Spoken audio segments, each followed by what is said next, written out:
Grabación. Ahora sí, ahora sí, ahora sí.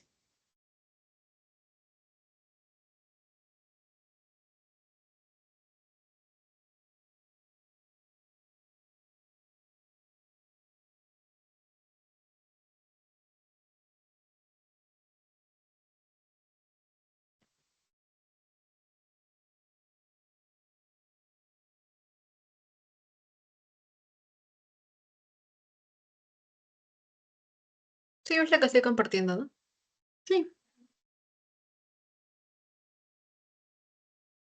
Ya. En esta ocasión, lo que vamos a ver es dislipidemias y síndrome metabólico. Ujú. Primero hay que comenzar con síndrome metabólico. En esta ocasión, bueno, el síndrome metabólico tienes que saber que va que va a ser muy prevalente y se va a asociar mucho al riesgo cardiovascular. O sea, va a hacer que haya mayor riesgo que se forme una enfermedad, ¿no? Y mayor mortalidad cardiovascular y asociado a una diabetes. En sí, la definición está dado porque es una regulación alterada de la glucosa o la diabetes con resistencia a la insulina. Ahora, es muy importante para los casos clínicos, exámenes que vienen, o sea, cómo es el diagnóstico de un síndrome metabólico. Lo que tienes que saber es de la última que han dado, porque hay como 5 versiones, pero esta es la más actualizada. Sí o sí tiene que haber, en realidad, mira, acá hay una, a ver, dos, tres, cuatro, cinco. De esas tiene que haber tres, pero actualmente sí o sí tiene que haber lo que es obesidad central, más dos, entonces, de las que quedaría de estas de acá, ¿no? Que vendría a ser una de estas cuatro. Entonces, obesidad central se va a dar cuando en la mujer sea mayor a 88 en la cintura y en el varón sea más de 102. Y ahora, si agregamos a esto que haya un aumento en los triglicéridos, esto se va a dar cuando sea mayor a 150. En caso del HDL, en varones tiene que ser más de 40, en mujeres más de 50. Y si hablamos de la presión arterial, la sistólica tiene que estar mayor o igual a 130. También, como está relacionada con la diabetes, se tiene que ver también la glucemia. Esta tiene que estar sí o sí mayor o igual a 100. Así que si ya tienes tu obesidad central más dos de estas cuatro, ya es un diagnóstico de síndrome metabólico. Se te puede venir casos clínicos, ¿no? De examen con estos valores y ya te dice diagnóstico probable y pones un síndrome metabólico. Ahora, también han reportado que actualmente, pues, los europeos, los chinitos, los asiáticos, son como que, más que nada el país asiático, ¿no? Son con textura más delgada. Así que también tienen como que perímetros de cintura más encajados en ellos, que en los varones vendría a ser ya con 90 a más, ya es una obesidad. Y en mujeres tiene que ser más de 80. Si te das cuenta es diferente, ¿no? A lo que acá manejamos en Latinoamérica. Ya con eso. Y bueno, el aspecto importante en el síndrome metabólico es sí o sí una reducción de bajar de peso, ¿no? Y también es muy importante la actividad física, porque en sí, bueno, un tratamiento de síndrome metabólico se va a basar bastante en lo que es el baja de peso y la actividad física. Le agrega, ya que es la insulina, o sea, hay una hiperglicemia. Acá se le puede agregar también metformina. Y también para los riesgos cardiovasculares que hay, también se le puede agregar las aspirinas. Y lo que sí o sí nos pide hacer en el síndrome metabólico es estratificar, o sea, buscar un riesgo cardiovascular que pueda tener ese paciente. O sea, sí o sí, si vemos a alguien que ya tiene un diagnóstico de síndrome, hay que hacerle una estratificación, ¿no? Ponerle... Hay una tabla, Framingham. Después vamos a ver eso, pero con eso podemos ver cuánto porcentaje tiene de riesgo cardiovascular. Hasta ahí sí, sí está todo claro, ¿te dices? Sí, sí, sí entiendo. Ya.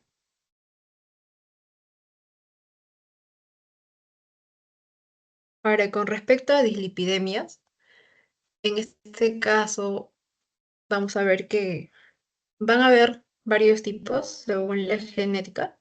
En este caso, lo que vemos acá, que es la hipercolesterolemia familiar.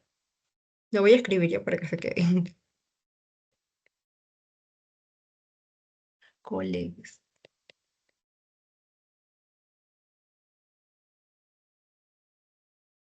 familiar. Si te das cuenta, es la que tiene menos prevalencia, ¿no? La otra que vendría a ser la hiperlipidemia. Y a ver, vamos a completarlo todo. Hiper,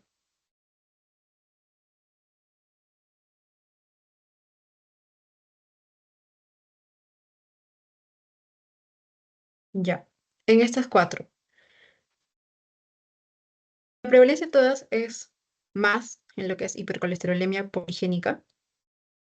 Esta de acá es de herencia poligénica a comparación de una familiar, que es más monogénica. La patología aquí, en sí, la que se sabe solamente es en dos. Y esto sí ha venido en tipos de exámenes de salud, que vendría a ser, o sea, ¿cuál es su defecto, no? En lo que es, pero te preguntan más con respecto a, te pueden decir, ¿no? ¿Qué tipo de enfermedad es la que tiene defecto en el receptor LDL? Si te dice LDL, ya tú estás pensando en que es una hipercolesterolemia familiar.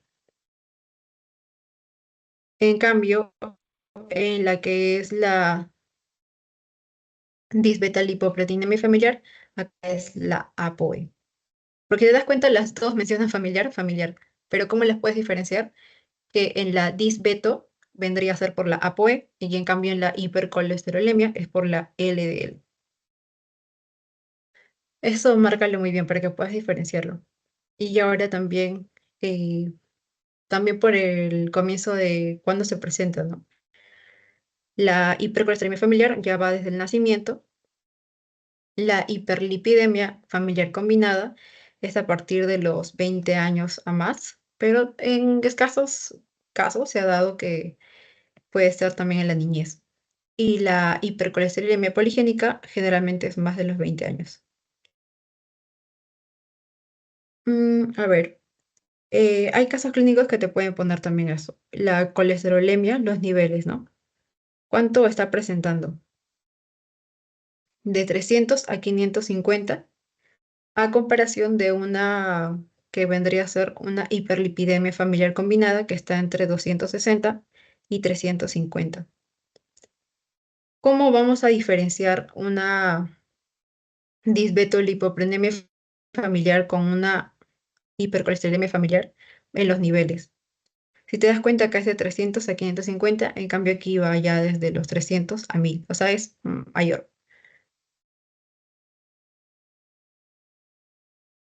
Aquí las lipoproteínas, ¿cómo se van a encontrar? Acá va a haber un aumento de la LDL. En cambio, en la familiar combinada hay un aumento, pero un descenso de la HDL. En la poligénica también hay aumento de la LDL y en la disbetolipoproteinemia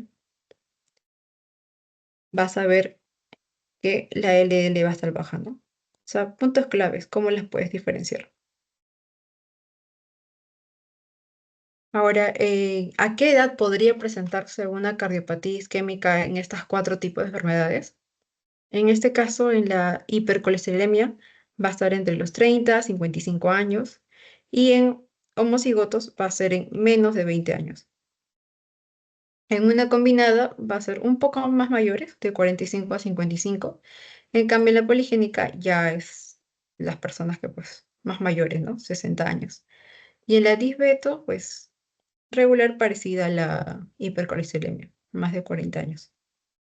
La prevalencia en sí familiares de primer grado se va a dar casi en la mayoría, excepto en esta de acá, la disbeto, con 50 y acá es un poco menor.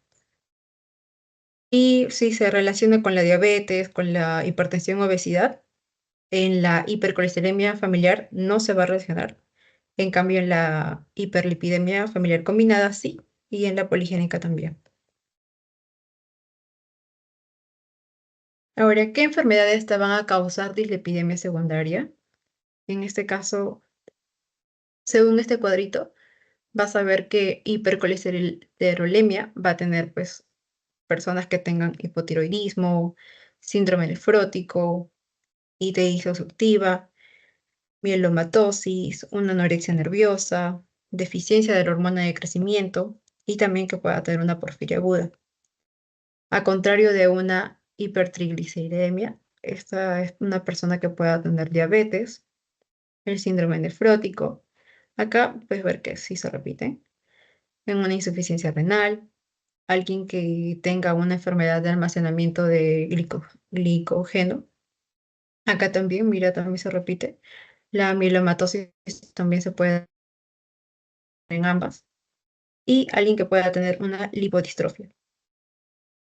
Ahora, hay factores de riesgo que pueden ser modificables y no modificables con respecto a una enfermedad cardiovascular. Los modificables van a ser pues el tabaquismo, hipertensión arterial, la diabetes, hipercolesterolemia, que tenga un HDL-35, el sedentarismo, la obesidad. ¿Por qué modificables? Porque pues uno puede mejorar sus hábitos y mejorar todos estos, ¿no? En cambio, no modificables, pues ya la edad, imposible modificarlo. Personas que sean mayores a 45, mujeres mayores de 55, una historia familiar con enfermedades coronarias, papá o abuelo que haya tenido un infarto o una enfermedad del corazón, y también por el género. Ahora, hay un método para poder evaluar, como te decía, el síndrome metabólico, o sea, cómo estratificar el riesgo que puedan tener.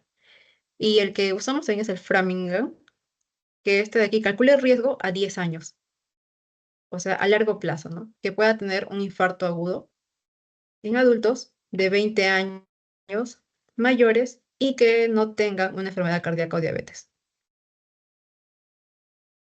Acá, mira, acá se cuadro de cómo se clasifica o cómo tú puedes estratificar el score Framingham. Y esto de acá, lo malo es que solamente agarra desde los 20 años hasta los 79. Ese es uno de sus efectos de esta tabla.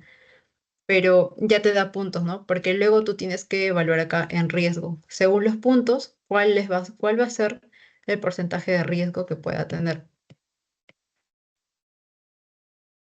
En este caso, bueno, acá hay un ejemplo, ¿no? Si este paciente tiene 55 a 59 años, pongámosle que tiene 57 años. Entonces ya por la edad tiene 8 puntos. El colesterol también con la edad, si este paciente tiene 57 años, pues se encuentra aquí. Y vamos a ver en sus exámenes que pues de repente tiene un colesterol de 220, ya con esto de acá ya tiene 4 puntos. Si el paciente es fumador, no fumador, y si este de acá no es fumador, no tiene puntos, pero si es fumador, ya mira y por la edad también le suman bastantes puntos, 4 puntos. También se le toma la presión arterial y en este caso encontramos que pues el paciente tiene más de 160 y siempre se agarra el que tiene mayor, vendría a ser 4. Con respecto al HCl también, imaginemos que este paciente tiene de 45, pues ya con un punto. Y en este caso, pues suman 15 puntos y vamos en la tabla, ¿no? ¿Cuáles son 15 puntos aquí? ¿Cuánto de riesgo tendría a 10 años? Un 3%. Y aquí algo que recalcan bastante es que este paciente tiene que llegar a una meta de tener menos de 100 de LDL, porque ya tiene todo esto que nos dice la edad, colesterol, tabaquismo, la presión, el HCl, ya tan solo que pues tenga, mira, un 2%, ya nuestra meta tiene que ser que este paciente tenga menos de 100 de LDL.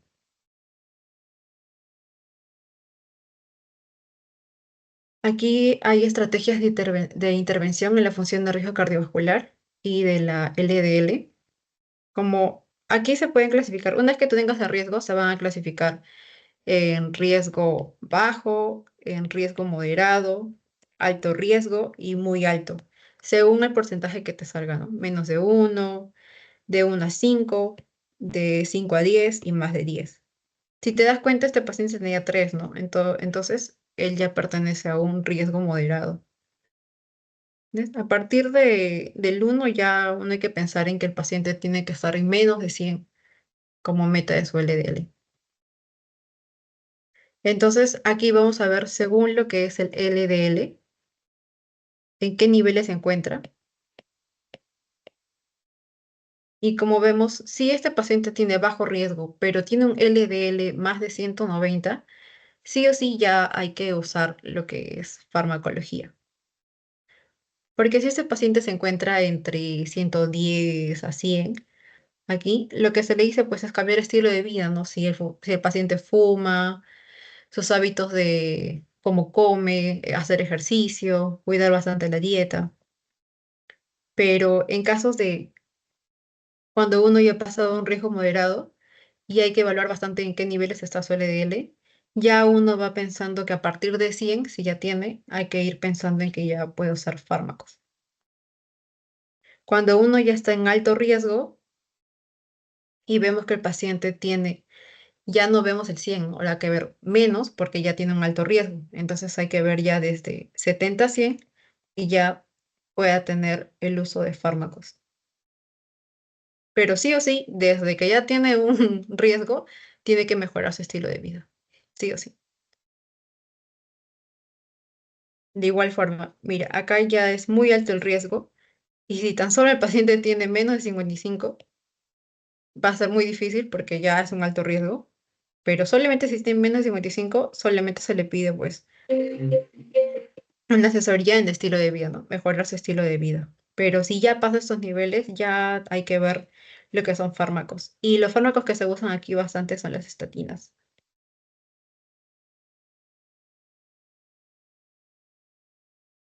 ¿Hasta ahí todo bien? Sí, lo entendí mejor. Ya, a ver, hay que seguir. Ahora con el tratamiento, ¿no? O sea, ya mi paciente tiene una enfermedad cardiovascular, tiene una dislipidemia, o sea, ¿qué le puedo dar, no? Tratamiento. En este caso, tenemos lo que son inhibidores de la CoA reductasa, que vendrían a ser las famosas estatinas. ¿Qué hacen estas estatinas? Van a disminuir los niveles de LDL. Recuerda que parábamos viendo cuánto nivel tiene LDL y todo eso, pues estas estatinas se encargan de disminuirlas y elevar los valores de HDL, porque los HDL son ese denominado el colesterol bueno. Entonces, este nos ayuda a elevarlo y disminuir la LDL, ¿no? Que es el colesterol malo. Sus principales efectos colaterales, hay que ver mucho que este puede hacer miopatías y también aumentar las enzimas hepáticas.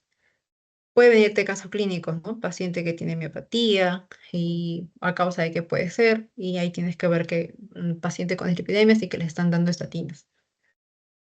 Contraindicaciones van a haber dos absolutas, o sea que no pueden, es porque tienen enfermedad hepática, y las relativas es porque ya están usando otro tipo de fármacos, ¿no?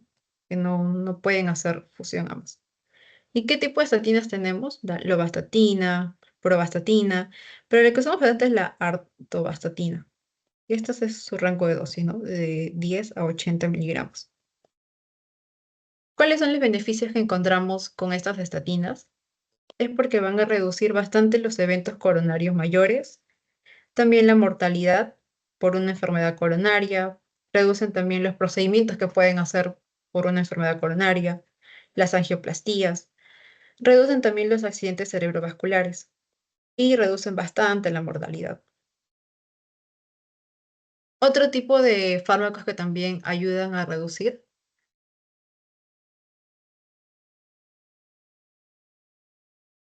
son los ácidos biliares, los que secuestran el ácido biliar. Principalmente, ¿qué hacen estos también? Pues también tiene la misma función, ¿no? De reducir la LDL, elevar el HDL y también estas tienden a aumentar las concentraciones de triglicéridos. Así que, por decir, como estas pueden aumentar concentraciones de triglicéridos, una de sus contraindicaciones es que si este paciente ya tiene triglicéridos aumentados, no se le puede dar este fármaco. Sus efectos colaterales más importantes es el malestar gastrointestinal, estreñimiento y también puede, pues, si estás tomando otro tipo de fármacos, reduce la absorción de esos fármacos. Sus beneficios que tienen, reducir eventos coronarios mayores y reducir la mortalidad por una enfermedad coronaria. Ahora, ¿qué drogas tenemos que sean secuestrantes de ácidos biliares? La colestiramina, que se da de 4 a 16 gramos, el colestipol, de 5 a 20 gramos, y la colestebelan, que se da de 2,6 a 3,8. Ahora, también tenemos los derivados del ácido fíbrico. En este caso, ellos también reducen los niveles de LDL, pero también reducen lo que es las concentraciones de los triglicéridos en hasta 50% y nos ayudan a elevar el HDL. Ahora, ¿cuál le vendría a ser sus efectos colaterales? Dispepsia, cálculos biliares, miopatía y contraindicaciones es que este paciente tenga una enfermedad hepática severa. ¿Qué drogas tenemos que sean derivados del ácido fíbrico? Vendría a ser la gemfibrosin, que se va a dar 600 miligramos 2 veces por día. El besafibrato se va a dar 400 miligramos por día. El ciprofibrato de 100 miligramos por día y el fenofibrato de 160 a 200 miligramos por día. Ahora, con este cuadrito también podemos ayudarnos en qué puedo hacernos, a qué le puedo dar según a lo que tenga mi paciente, porque hablamos de hipercolesterolemia. En este caso, ¿cuál sería mi primera elección? Estatinas. Y vimos pues que había varios tipos de estatinas, ¿no? Pero la que más usamos es la atorvastatina. A ver, ahora si está contraindicado, podemos usar resina o ezetimibe, el evolocumab. Y si la alternativa ha fracasado, pues ya podemos usar una estatina más evolocumab o una estatina con ezetimibe o hasta con una resina. Estar variando, ¿no? Estatina más tal, que fue la segunda opción.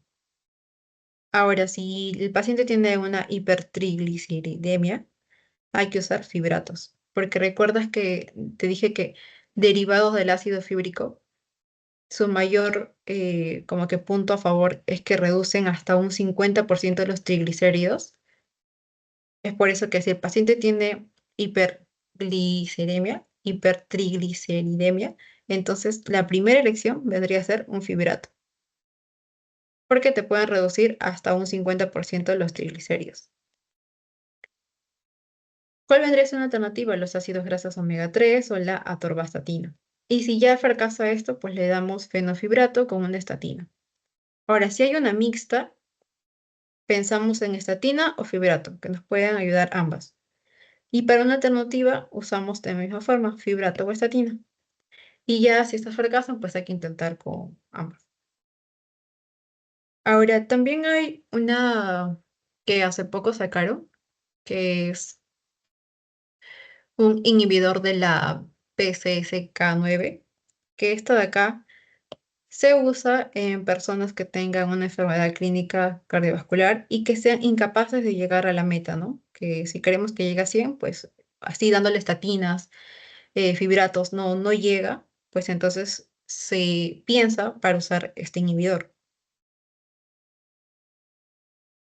A ver, ¿en qué casos está indicado? En pacientes con enfermedad coronaria y con niveles de LDL superiores a 100, que a pesar de un tratamiento no estén llegando a la meta. En pacientes con cardiopatías isquémicas en los que no se alcanza el objetivo terapéutico porque no tolera este paciente lo que es dosis altas de estatinas o porque también están contraindicadas. Y así con todos estos casos, pues es apto para poder recibir los inhibidores de PCSK9 para poder llegar así a los objetivos de LDL. Ahora, ¿qué es lo que hace, no? El PCSK. Pues normalmente el colesterol, que vendría el LDL, se elimina por la sangre porque se fija a los receptores y estos receptores están en el hígado.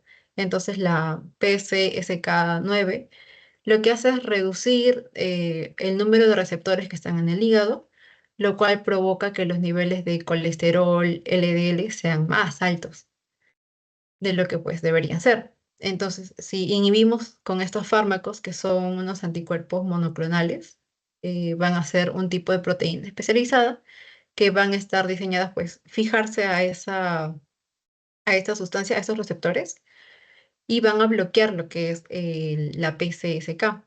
Entonces va a hacer que aumente los receptores que van a ayudar así a eliminar el colesterol malo que va a ser LDL. O sea, en esa forma nos va a ayudar, ¿no? Porque ahí su nombre dice inhibir la PSCK.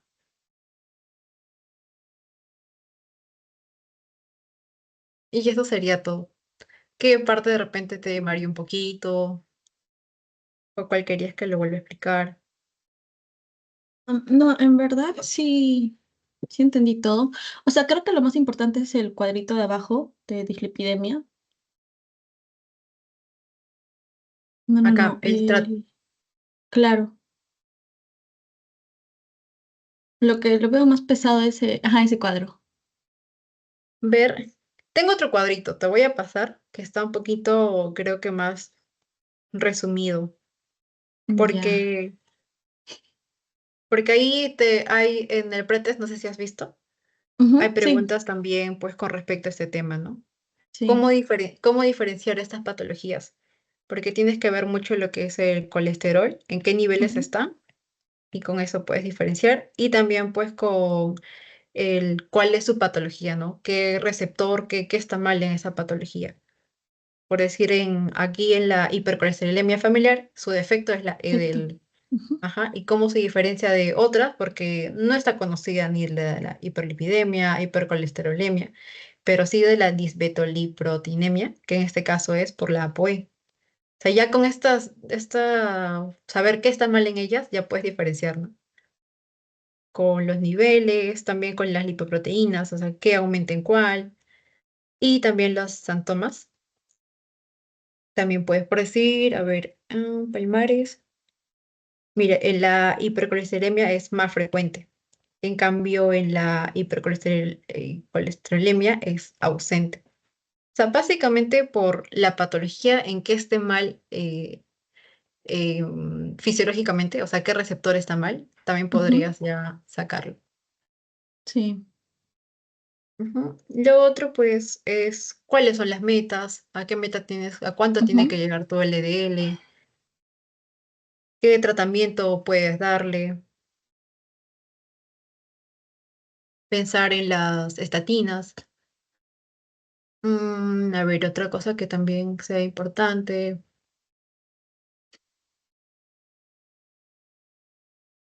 por decir, hay estatinas también de moderada intensidad y alta intensidad. En este ujú, caso, pues, si hay pacientes que tengan más de 190 de LDL, tendrías que darle de alta intensidad, ¿no? claro. Ujú. Más que nada eso, ¿no? Porque, pues, síndrome metabólico también es resumir exactamente cómo diagnostico el síndrome metabólico, qué tengo que usar, ¿no? Debemos saber que sí o sí ya está, la obesidad está dentro. Si te dicen que tiene que ser 3 de 5, la obesidad en la última actualización que Claro. hicieron Ujú. ya está Y parte de, así que solo te faltarían 2. dos. Acuérdate bastante los valores, porque así te pueden dar en un caso clínico. Te puede dar los Ujú, valores y ya tú tienes que acordarte desde qué tanto más tiene que, o sea, ya forma parte, ¿no?, de esa patología. Y ya, pero ya. cualquier cosa, Ujú, si tienes de repente tus pasitos o en teoría estás viendo, me mandas normal al grupo que tenemos. ya, gracias. ¿Y mañana qué clase vamos a hacer?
Y ahora sí está grabando.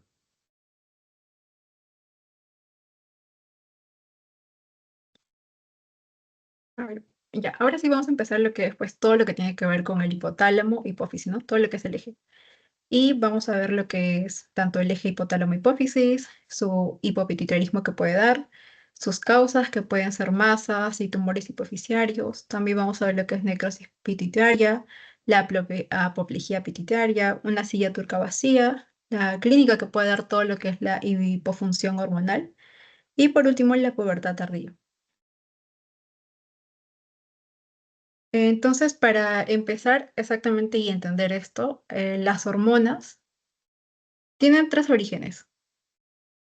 Puede ser, a ver, uno de origen de proteínas y de polipéptidos, que estas de acá vendrían a ser pues las que están secretadas por la adenipófisis. También puede ser por la neurohipófisis, por la glándula pancreática y también por la parotiroides. Y la otro tipo también que tiene origen es de esteroide. Estas están secretadas por la corteza suprarrenal y que en este caso encontramos pues lo que es el cortisol, la aldosterona, también en los ovarios, en los testículos y en la placenta. Y por último, los que vienen derivados de las aminas, estas pues ya vienen de la glándula tiroides y también de la médula suprarrenal, porque en la suprarrenal también está la adrenalina y la noradrenalina.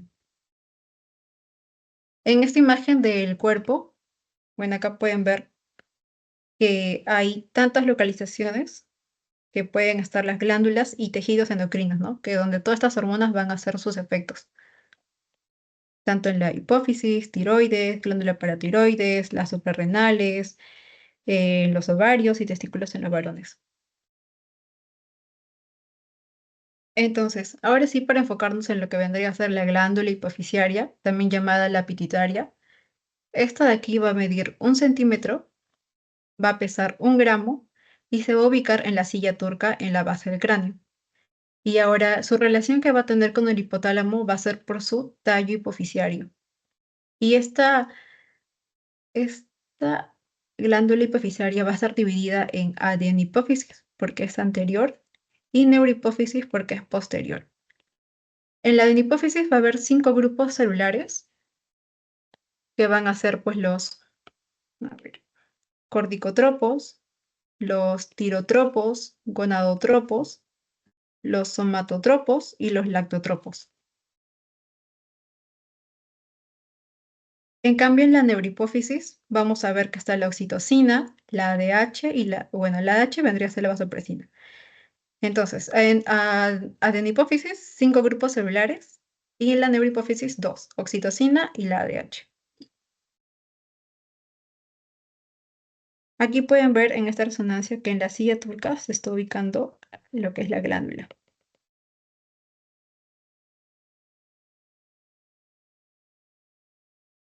Entonces, en el hipotálamo van a haber factores liberadores que van a ir a estos 5 grupos celulares, que vendría a ser del hipotálamo, pues sale lo que es, por decir, en los somatotropos.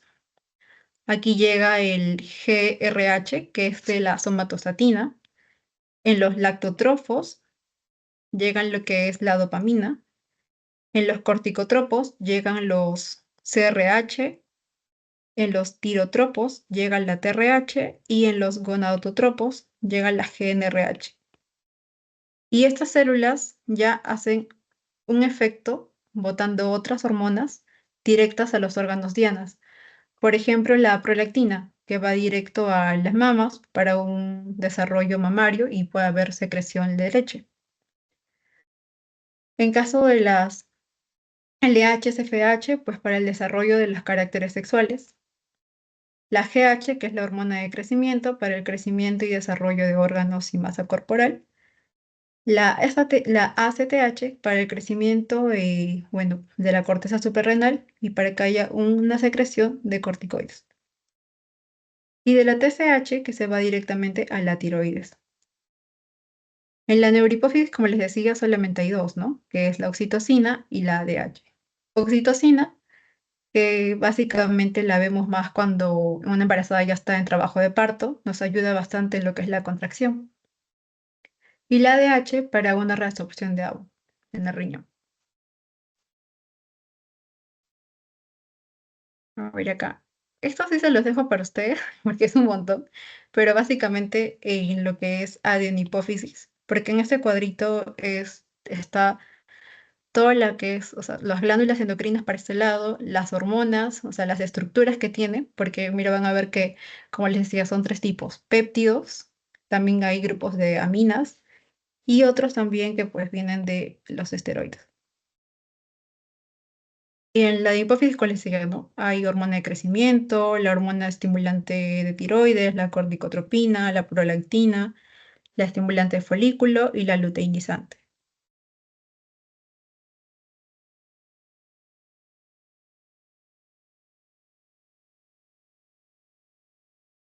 Ahora, con respecto al hipopituitarismo, que como bien dice hipo, va a ser el déficit de una o más hormonas de la adenohipófisis o neurohipófisis.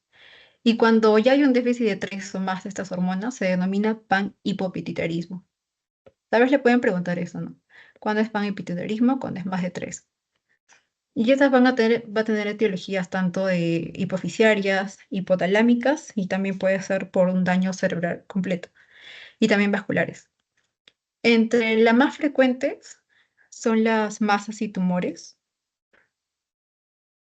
por los adenomas hipofisiarios, que es cualquier masa que esté asentada en la hipófisis o en la silla turca que puede causar daños temporales o permanentes sobre la glándula.